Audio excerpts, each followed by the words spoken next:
Deep in the shadows, I know it's hard to put one foot in front of the other.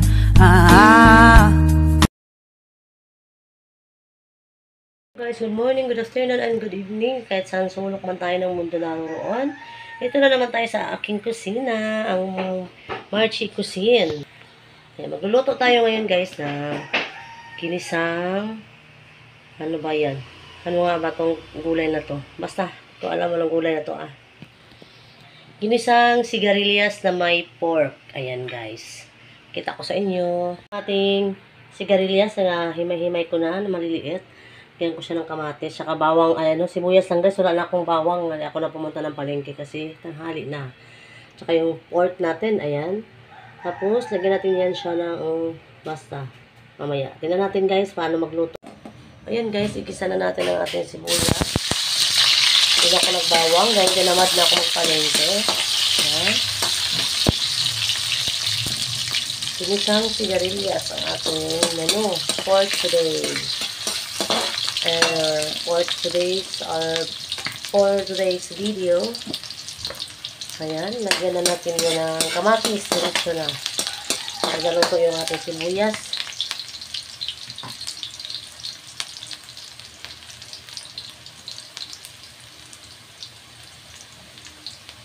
Ayan.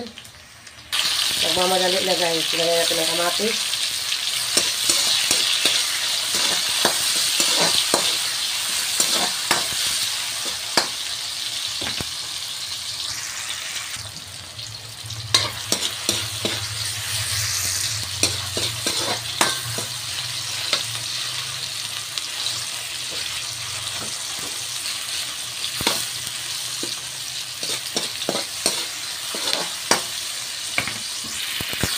Ayan, lagyan na natin ng karne. Parang nasunog na yung ating kamatis. At saka sibuyas. Ayan. Masaya-saya, nasunog. Whitey pa more. Kaka-whitey guys. Kaka-BG guys. Kaka-comment. Nasunog ang aking kamatis. Ayan, whitey pa more. Pero pwede pa naman.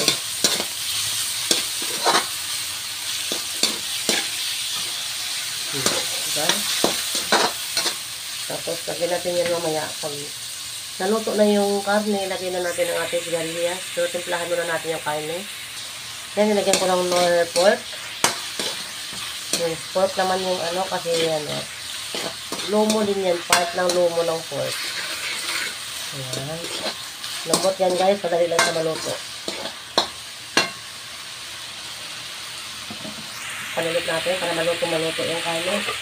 Ayan guys, maluto na yung ating karne kasi nalambot naman ang part to ng baboy. Ayan, pero konti-konti. Takpan pa natin ulit para masyadong luto talaga siya. Okay, ayan na. So, pwede na natin ilagay ang ating sigarilyas at mani. Ayan. Kami. Pagka naluto yan guys, hindi na makikita yung karne. Ginisang gulay. Ayan, diba? Ginisa lang naman hindi naman kaya konti lang ang karne natin Actually, hindi naman nakain ng karne yung nanganay ko. Kapag po ng gulay yan, ng karne. Ayaw niya ng karne. Yan ko ng konting tubig para maluto yung ating sigarilyas. Ayan, konti lang. Kunti na para lang maluto yung ating sigarilyas kasi sarap na hilaw, diba? Minsan ang sigarilyas is matigas na. Okay?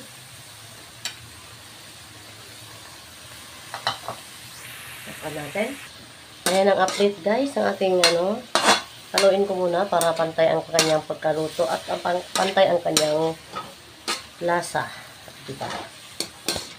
Ayan. Takpan muna natin ulit. Update. Yan.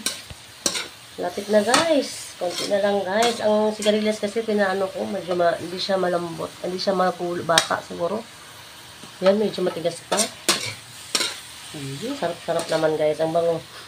Gustong-gusto ko yung amoy ng sigarilyas guys. Kahit hilaw pa yung sigarilyas, gusto ko yung amoy niyan. Ang iba ayaw ng amoy nito kasi matapang daw ang amoy. Pero ako gustong-gusto ko ang amoy ng sigarilyas. Kahit anong luto ng sigarilyas guys, gustong-gusto ko yan. Kahit igisa mo lang siya sa sardinas, pwede din. Yan, update ulit. Ayan na guys, ang ating update. Medyo luto na yata ito. Titikman na natin. Tikiman time na. Sarap. Hira lang ako makaluto ng gulay guys. Pag may ganito sa talipapa ako makikita. Talagang bibili ako guys. Sarap din to siya gataan. Pero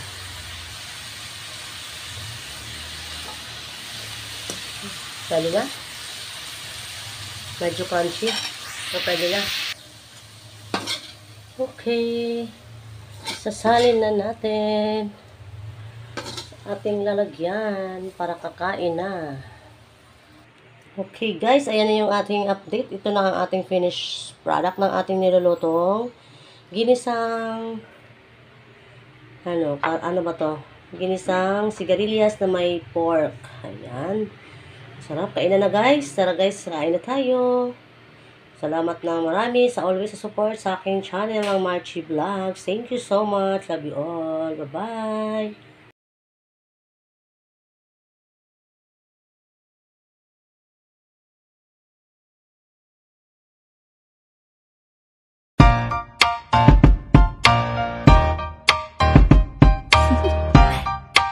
Do you want to know?